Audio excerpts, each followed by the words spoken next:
ఇక్కడ చూసుకుంటానండి ఎంత దారుణమైన సిచ్యువేషన్స్ అంటే, పాయకరావుపేటలో పోటీ చేస్తున్నది రెండోసారి నేను పోటీ చేస్తున్నాను. పాయకరావుపేటలో ఒక ఆడపిల్లని, ఒక దళిత మహిళని పోటీ చేస్తున్నా. నీకేమైనా దమ్ముందా? పోటీలో నిలబడే వ్యక్తిని గెలిపించుకోవడానికి ట్రై చేయి. లేదు, నీ ఓటు బ్యాంక్ ఎలా పెంచుకోవాలి, నీ జాయినింగ్స్ ఎలా చేసుకోవాలి, రాజకీయం ఏం చేసుకోవాలి. దిగజారుడు రాజకీయం, నీచ రాజకీయం. ఎంత నీచం అంటే, వీళ్ళు తప్పుడు వార్తలు ప్రచురితం చేస్తారు అని చెప్పడానికి, దేన్నైనా అబద్ధపు ప్రచారం చేయడానికి సిద్ధపడతారని చెప్పడానికి, జనాల్ని కూడా ఇలాంటి అబద్ధపు ప్రచారాలతో నమ్మించడానికి ప్రయత్నం చేస్తున్నారని చెప్పడానికి ఇది ఒక బెస్ట్ ఉదాహరణకని చెప్పొచ్చు. మొన్న 20వ తారీఖుని పాయకరావుపేటలో లక్కీ షాపింగ్ మాల్ ఓపెనింగ్ జరిగింది.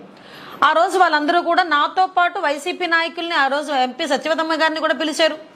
ఆ రోజు అదేవిధంగా చాలా మందిని, అనసూయ సినీ యాక్టర్ అనసూయ గారిని పిలిచారు. అదేవిధంగా అదే రోజు మనకి సంబంధించి కొంతమందిని సెలబ్రిటీస్, చాలా మంది రాజకీయ నాయకులు అందరినీ పిలిచారు. నాతో పాటు తోట నాగేష్ గారు వచ్చారు. అంటే చాలా మంది సెలబ్రిటీస్, పొలిటికల్ లీడర్స్, అన్ని పార్టీస్ నుంచి కూడా లక్కీ షాపింగ్ మాల్ ఓపెనింగ్కి వెళ్ళారు. అయితే సాయంత్రానికి ఎవడు ఈ రంగస్థలం అని ఒక గ్రూప్ ఉందండి, పాయకరావుపేట రంగస్థలం అని. అందులో నిజంగా రంగస్థలం ఎలా జరుగుతుందో తెలియదు కానీ నోటికొచ్చిన పదాలు, నోటికొచ్చిన మాటలు ఎలా పడితే అలా ట్రోల్స్ చేసుకుంటారు. అందులో వైసీపీ నాయకుడు ఎవడో సింహాద్రి యాదవ్ అంట అతను ఒకడు ఈ ఫేస్బుక్ లో సంబంధించి ఒక అతను వాలంటీర్, వాడు తుని వాలంటీర్ అనమాట. వాడు కూడా తుని వాలంటీర్. వాడు గుడాల నానాజీ అనేవాళ్ళు, వీళ్ళందరూ కూడా ఒక ఫేక్ ప్రచారాన్ని, అది కూడా ఏంటి, వేటు న్యూస్ లోని అది అసలు వాళ్ళు ఎట్టి పరిస్థితులను మేము ప్రచురించలేదని వేటు న్యూస్ వాళ్ళు కూడా చెప్పారు. వేటు న్యూస్ ద్వారా వచ్చిందని చెప్పేసి వేటు న్యూస్ లోగో పెట్టి, ఇది ఇలా వేటు న్యూస్ లోగో పెట్టి అనిత వంగలపూడిపై కేసు నమోదు అని చెప్పి నేనట లక్కీ షాపింగ్ మాల్ ఓపెనింగ్కి వెళ్ళానట. వాళ్ళని బెదిరించి 50 లక్షలు విలువైన చీరలట నేను పట్టుకుపోయానట. వాళ్ళట నాకు ఓపెనింగ్ చేసినందుకు ₹1,00,000 ఇచ్చాడట. వీడికి చెప్పాడు, తాతగాడికి ఎవడగాని ఉన్నాడేమో, ఇచ్చాడట. అయినా సరే ఒప్పుకోపోయేసరికి టీడీపీ నేతలతో బెదిరించి తీసుకెళ్లానట. ఇది వేటు న్యూస్ లో వచ్చినట్టుగా ఒక ఫేక్ న్యూస్ ని క్రియేట్ చేసి సర్క్యులేట్ చేశారు. ఆ రోజు ఈవినింగే నేను పోలీస్ డిపార్ట్మెంట్ వాళ్ళ పోలీస్ స్టేషన్కి వెళ్ళి మా మండల పార్టీ ప్రెసిడెంట్ చిట్టుబాబు గారు, మా లోకల్ నాయకులు ఆల్రెడీ కేసు కూడా ఫైల్ చేస్తున్నాం. ఇదంతా జరిగిన తర్వాత కూడా వీళ్ళు ఎలా ట్రోల్ చేస్తున్నారంటే, ఫేస్బుక్ లోని గుడాల నానాజీ, ఈ వైసీపీ మొత్తం అంతా వైసీపీ బ్యాచ్ వీళ్ళందరూ కలిపి దీన్ని ట్రోల్ చేయటం. ఎవడో వేమవరం వైసీపీ, క్వాజా షాహిక్ వాళ్ళు, వీళ్ళంతా కూడా దీన్ని ప్రచురం చేయడం, సోషల్ మీడియాలో పెట్టడం. మొన్నే సజ్జల భార్గవ రెడ్డి ఇలా గుండెల మీద చేసుకొని మరి చెప్పాడు, మాకు ఎట్టి పరిస్థితుల్లోని ఆడవాళ్ళ మీద మేము సోషల్ మీడియాలో తప్పుడు కథనాలు మేము ప్రచురించము, అలాంటి సంస్కృతి మాకు లేదు అని సజ్జల భార్గవ రెడ్డి గుండెల మీద చేసుకొని మరి చాలా యాక్టింగ్ చేసి మరి చెప్పాడు. అలాంటి వాడు మరి ఈ రోజు ఏ సమాధానం చెప్తారు? అసలు నాకు అర్థం కానిది ఏంటంటే, ఒక అనిత వంగల్, ఒక ఎక్స్ఎమ్మెల్యే మీద కేసు పెడితే ఆ షాపింగ్ మాల్ బయటకు వచ్చి మాట్లాడ్డా? పోలీస్ డిపార్ట్మెంట్ వాళ్ళు బయటకు వచ్చి ఒక మాట చెప్పరా? పోలీస్ డిపార్ట్మెంట్ వాళ్ళ దగ్గర ఒక కేసు లేదు, సోషల్ మీడియా షాపింగ్ మాల్ వాళ్ళ దగ్గర కేసు లేదు. నేను అక్కడికి వెళ్లేసరికి సుమారుగా మీలో సగం మంది, అంటే పత్రికా విలేకరులు సగం మంది ఇంకా అక్కడే ఉన్నారు. మీరందరూ అక్కడ ఉండగానే నేను మళ్ళీ వచ్చి కారు ఎక్కాను. అంటే విషయం ఏంటంటే, ఎన్ని రకాలుగా అబద్ధపు ప్రచారాలు చేసి నా తాలూకు ఇమేజ్ ని డ్యామేజ్ చేయాలనే ఉద్దేశంతో నన్ను వాళ్ళు ఏమీ చేయలేక, నా మీద ఎటువంటి అవినీతి వాళ్ళు ఎట్టి పరిస్థితుల్లోని కూడా నిరూపించలేక, ఎటువంటి అవినీతి చూపించలేక, కేవలం ఒక దళిత మహిళనైన నన్ను టార్గెట్ చేయటానికి, ఇక్కడ గెలుస్తాను అన్న సంగతి వాళ్ళకి తెలిసి నన్ను టార్గెట్ చేయటానికి ఈరోజు ఇలాంటి అబద్ధపు ప్రచారాలను చేయటం అనేది చూస్తా ఉంటే సిగ్గుపడాలి. నేను దీని మీద లీగల్ గా నేను ప్రొసీడ్ అవుతున్నా. దీని మీద పరువు నష్ట దావా వేస్తా. అట్ ద సేమ్ టైం ఎవడైతే వాలంటీర్ ఉన్నాడో వాడు ఈ న్యూస్ ని ఎవడైతే ఫార్వర్డ్ చేశాడో వాళ్ళందరికీ కూడా ఎలక్షన్ కమిషన్ కి నేను వాళ్ళన్నిటి మీద కూడా నేను రిపోర్ట్ ఇవ్వబోతున్నా. ఎందుకంటే మీలాంటి రాజకీయాలు మేము చేయలేం.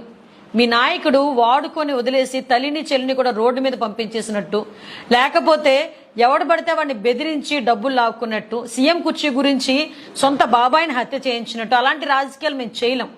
మేము ఎతికలుగా ఉంటాం, ఎతికలుగా రాజకీయం చేస్తాను. ముఖ్యంగా నిజంగా నేను ఈ రోజు ఎవడో మొన్న సాక్షి పేపర్లో రాశాను, నేను డైరెక్ట్గా చెప్తున్నా, ఆ రోజు కూడా నేను మాట్లాడడం అవ్వలే. 600 కోట్లు నేనట అవినీతి చేశానని చెప్పి రాశాడు సాక్షి పేపర్ వాడు ఏకంగా. 600 కోట్లు వినడానికి సౌండింగ్ చాలా బాగుంది, కానీ 600 కోట్లు నేను అవినీతి చేశానని సాక్షి పేపర్ వాడు మెయిన్ పేపర్లో రాసుకోగలిగితే 4 సంవత్సరాల 9 నెలలు ఏం పీకావు? నా మీద అవినీతి ఏదో చేశానని చెప్పి మాట్లాడినప్పుడు నువ్వు నా మీద ఎంక్వైరీ చేయొచ్చు కదా, నేను ఏ అవినీతి చేశానో చూపించవచ్చు కదా. ఈ 4 సంవత్సరాలు 9 నెలలు ఊరుకొని ఈరోజు ఎలక్షన్స్ లో నేను ఇక్కడ పోటీ చేస్తున్నానని సంగతి తెలిసి, అన్ని సర్వేల్లోనూ నేను గెలుస్తానని సంగతి నీకు తెలుసుకొని ఈ రోజు నా మీద బురద జల్లే ప్రయత్నం చేయడానికి ఈ రోజు ఇలాంటి ప్రయత్నాలు చేస్తున్నావు. నేను దమ్ముగా నిల్చుంటున్నాను, నేను అడ్రోడ్ సారిపల్లి పాలెం నా ఇల్లు, ఇక్కడే కూర్చుంటా. నువ్వు నా మీద ఏ అవినీతి ఆరోపణలు చేస్తున్నావు, ఏ అవినీతి నన్ను నిరూపించాలనుకున్నావు, నిరూపించి ట్రై చేయ ఒకసారి. నేను ధైర్యంగా ఈరోజు ప్రజల మధ్యలోకి వెళ్తున్నా, నీ ఊరికి ఇది చేశాను, నీ గ్రామానికి ఇది చేశానని చెప్పి ధైర్యంగా నేను ముందుకెళ్తున్నా. నేను ఎక్కడికి పారిపోలేదే. నేను ఆ రోజు చంద్రబాబు నాయుడు గారి ఆదేశాల మేరకు కొవ్వూరు వెళ్ళి నేను పోటీ చేసి వచ్చిన మళ్ళా తిరుగుదబాలు నేను ఇక్కడే కూర్చున్నా. 3 సంవత్సరాల నుంచి ఇక్కడే రాజకీయం చేస్తున్నాను. నేను అఫీషియల్గా 3 సంవత్సరాల క్రితమే నేను ఇన్ఛార్జిగా తెచ్చుకొని రాజకీయం చేస్తున్నా. ఈరోజు నా మీద చేయడానికి, నా మీద ఆరోపణ చేయడానికి, నన్ను నిరూపించడానికి ఏమీ లేక చీరలు పట్టుకెళ్ళింది, లేకపోతే బెదిరించింది. ఏదైనా కొంచెం ఆలోచన చేసి చేయండి, ఎవడైనా నమ్మేటట్టు చేయండి. అంతే తప్పించి ఎవడు అంటే మనిషి నోటికి అన్నం తినేవాడు ఎవడు దీన్ని నమ్మడు. కానీ ఈరోజు ఎలక్షన్ టైంలో ఒక వాలంటీర్లు స్థాయిలో ఉన్న వ్యక్తులు కొంతమంది నా మీద ఇలా బురద జల్లే ప్రయత్నం చేస్తున్నారు కాబట్టి వాళ్ళ మీద చర్యలు తీసుకోవాల్సిందిగా ఈసీకి పెడతా. ఒకటే చెప్తున్నా వాలంటీర్లకి కూడా, ఈరోజు మీరు వాలంటీర్లు మీరు ఏదో అనుకుంటున్నట్టున్నారు. ఈ 5 సంవత్సరాలు అయిన తర్వాత కనీసం మీ రెజ్యూమ్లో రాసుకోవడానికి వాలంటీర్ ఉద్యోగం ఇస్తే అని రాసుకుంటే మీకు జీవితాలు కూడా ఉండవు. లేకపోతే ఏ ఉద్యోగానికి వెళ్ళాలన్నా ఈ 5 సంవత్సరాలు చేసిన మీ వాలంటీర్ ఉద్యోగానికి ఏదో జగన్మోహన్ రెడ్డి మీకు 5,000 ఇచ్చాడు. నిన్న మొన్న మీ అందరికీ తెలిసిందే, ఇక్కడ లోకల్ ఎమ్మెల్యే కూడా ప్రతి ఒక్క వాలంటీర్కి 5,000 పంచాడు. ఆ సంగతి ఏదో పేపర్లో చూస్తే కాదు, వాలంటీర్లో చెప్తున్నారు బయటకు వచ్చి మాకు 5,000 ఇచ్చారని. ఆ 5,000 కక్కుర్తుపడ్డారంటే మీ జీవితాలు నాశనం అయిపోతున్నాయి. ఎందుకో తెలుసా? ఈ 5,000తో అయిపోయింది. రేపు పొద్దున్న వాలంటీర్ అని పేరు చెప్తే కనీసం ఏ కంపెనీ వాడు కూడా మీకు ఉద్యోగం కూడా ఇవ్వడానికి సిద్ధపడట్లే. ఈరోజు మీరు అంత చించుకుంటున్నారు. ఈరోజు మీ మీద ఎవడో ఒక కేసు పడితే రేపు పొద్దున రక్షించేవాడు ఎవడో ఉండట్లేదు మీకు. కాబట్టి ఇప్పుడు ఆల్రెడీ ఎలక్షన్ కోడ్ వచ్చింది. యాజ్ పర్ ఎలక్షన్ నామ్స్ ప్రకారం మీరు కూడా పనిచేయండి. అలా ఉంటే ఫర్దర్గా మీకు ఒక భవిష్యత్ అయినా ఉంటుంది. లేదు జగన్మోహన్ రెడ్డి మీ గురించి మేము గొడ్లు చింపేసుకుంటాము, మేము నోటుకొచ్చినట్టు మాట్లాడతాము, నోటుకొచ్చినట్టు రాస్తాము అనుకుంటే కనుక డెఫినెట్గా మీ జీవితాలు పనంగా పెట్టే పరిస్థితి మాత్రం కనిపిస్తుంది. ఎందుకంటే మీరు రేపొద్దున్న ఏ జాబ్ చేయాలన్నా కూడా మీ మీద పడ్డ కేసుల వల్ల మీరు జాబ్స్ కూడా వెళ్ళలేరు. నేను మీకు ఒక అక్కగా చెప్తున్నా, మీకు ఒక సొంత అక్క అయితే ఎలా ఉండి చెప్తే మీకు బుద్ధి చెప్తుందో అలా నేను చెప్తున్నా. దయచేసి మీ పని మీరు చేసుకోండి.